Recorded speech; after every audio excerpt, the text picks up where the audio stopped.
Hello, future investigators.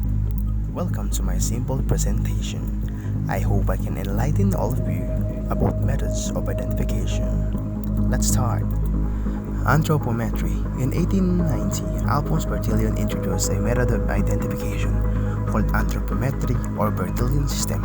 It deals with the measurement of the human body. The important premise of his claims that our human skeletal system remains fixed from age of 20 until death, and that due to extreme diversity of the skeletal system, no two people would have exactly the same measurement. Here are some of the photographic examples. What you have seen in the photographs was the methods that Bertillon introduced in the field of investigating. To have a deeper understanding about the Bertillon system, let me enumerate and discuss to you the three compositions of it. The first one is the anthropometrical signal. As you have seen on the photograph, and then using calipers and other measuring devices to take 11 specific dimensions. The length of the foot with shoe, length of the right wheel, width of the right wheel, circumference of the head, circumference of right wrist, length of the left middle finger, length of the middle finger, length of the hand, elbow to middle finger, these are measurement, tip of the left middle finger to tip of right middle finger, height, length of trunk.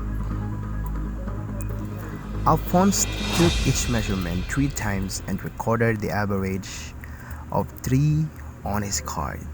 The second is a descriptive signalment. Alphonse recorded physical descriptors of the person, an example of hair and eye color.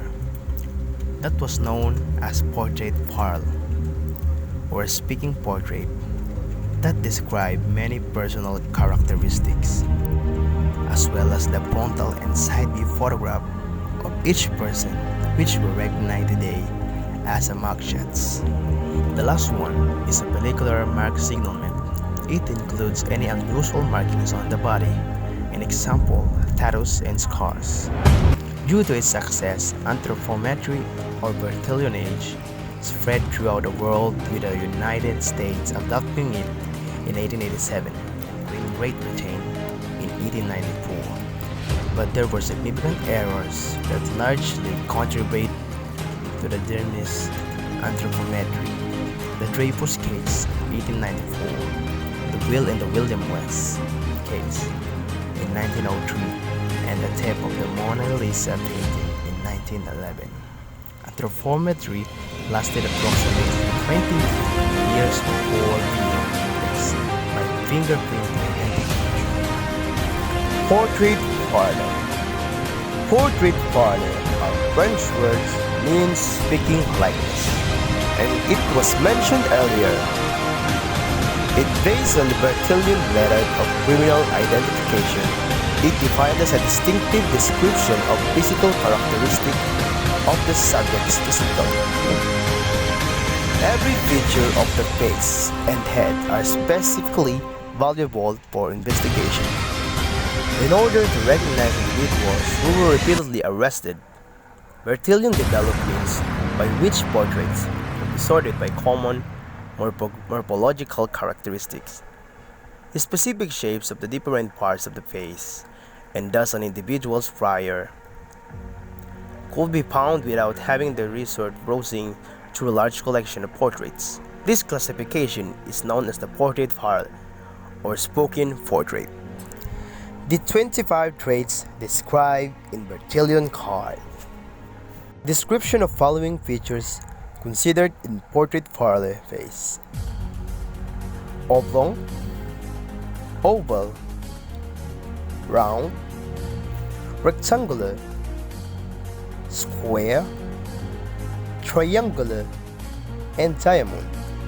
In skin color: very fair, fair white skin, light brown, moderate brown, dark brown, and deeply pigmented dark brown to black. Hair types: straight, wavy, curly, coils, and undefined coils. In eyes, round, almond,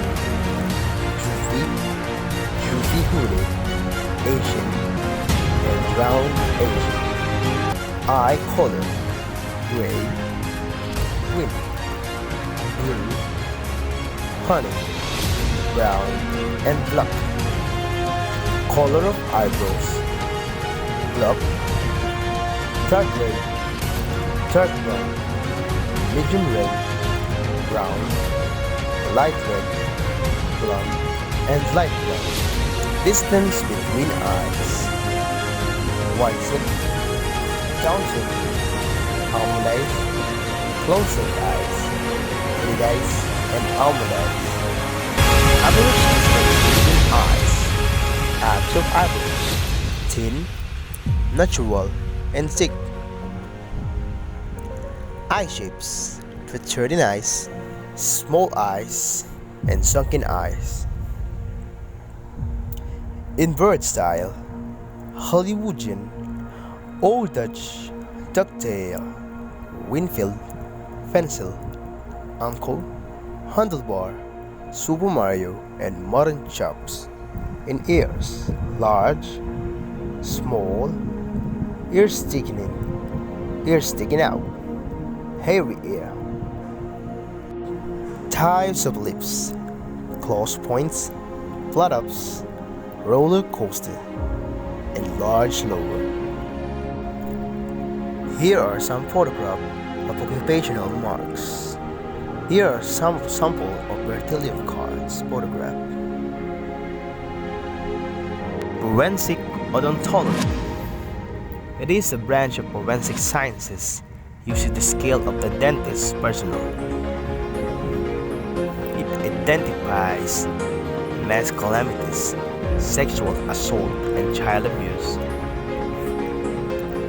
It is also a proper handling, examination, and evaluation of dental evidence, which will be presented in the interest of justice. Historical background of forensic odontology. In 66 AD, well-documented evidence of the use of teeth for identification began. AD. With Anthropometry and Parle Holland case. It was the first use of dental identification, where there is a record 1193. The first forensic identification in India started in Gurjarath.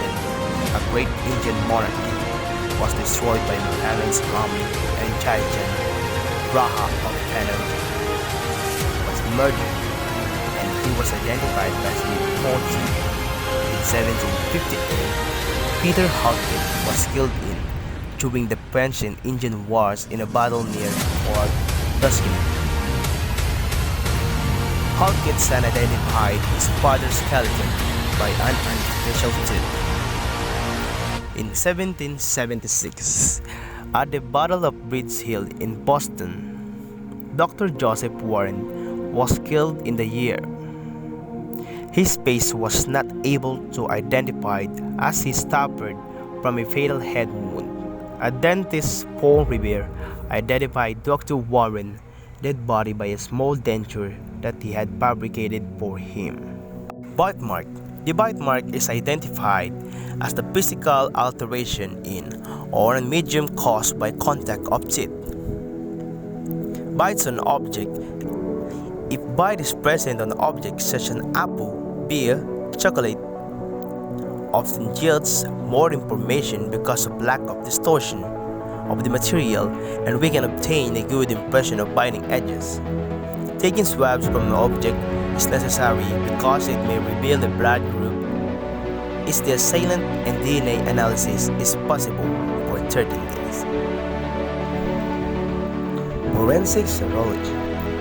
It is the scientific study of bodily fluids, such as blood, semen, and saliva, in application of criminal investigation.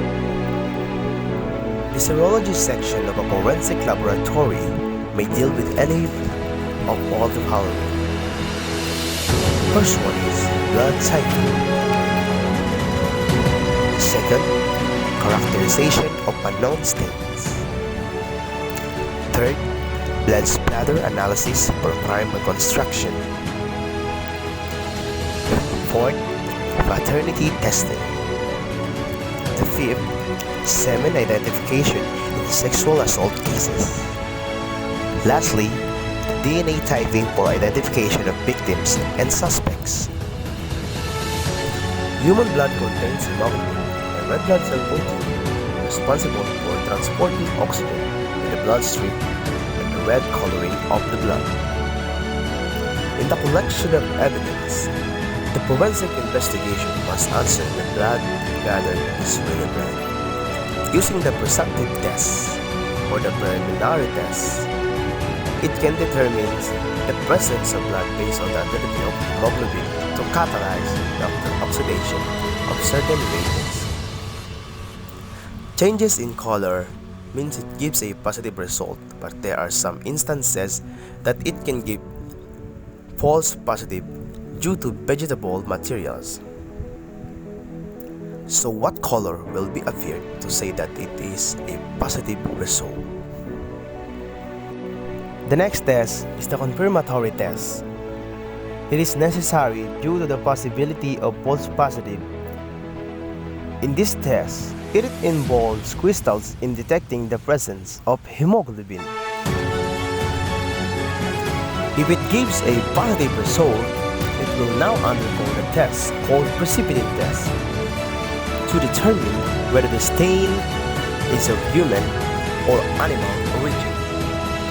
If yes, it will now proceed in blood grouping test to associate it with an individual, because blood grouping test is the determination of the blood type of this person based on the ABO system. And by the use of anti-serum, the anti-A serum, and anti-B serum, we can now determine the ABO blood type. Blood stain pattern analysis. It provides the types of surface on which blood flows, the shapes of the individual drops, and the shape of the overall spatter pattern. DNA fingerprinting. DNA fingerprinting, also known as DNA typing. This process invented by English geneticist Alec Jeffreys in 1985. He noted that DNA typing produces a unique pattern of individuals' DNA, which can be used to distinguish that individual from another. Certain DNA sequences were repeated in numerous times next to each other in certain DNA regions, and the number of repeated sections were called variable number. Dr. Jeffrey discovered a technique to examine the VNTR known as RFLP, or restriction fragment length polymorphism. Here are the 4 stages of DNA fingerprinting. Stage 1. Cells are broken down to release DNA. Stage 2. The DNA is cut into fragments using restriction enzymes. Stage 3. Fragments are separated in the basis of size using a process called gel electrophoresis. Stage 4. The pattern of fragment distribution is then analyzed by comparison of 2 or more DNA fingerprints. Take a look at this video. Forensic anthropology. It describes the analysis of human remains for the ecological purpose of establishing identity. Anthropologists are routinely called upon to assist in the identification of individuals whose remains are severely decomposed, burned, disrupted, mutilated, or otherwise rendered difficult to recognize. Their services have been of particular value in 3 main areas. Here are the 4 basic biological criteria from the basis of any primary identification. Age determination. Determination of the chronological age of individual.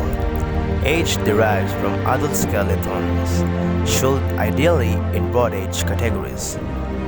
When using standard techniques, namely young adult, roughly 18 to 25 years. In middle adult, 25 to 45 years. Or mature adult, 45 plus years. Sex determination. Human displays a discrete pattern of morphological differentiation between males and females. This is termed sexual dimorphism. Sex assessment of adult skeletal remains. It is primarily based on a combination of size and shape differences between males and females. In general, these are the most pronounced in the form of the bony pelvis, the cranial bone, and the mandible.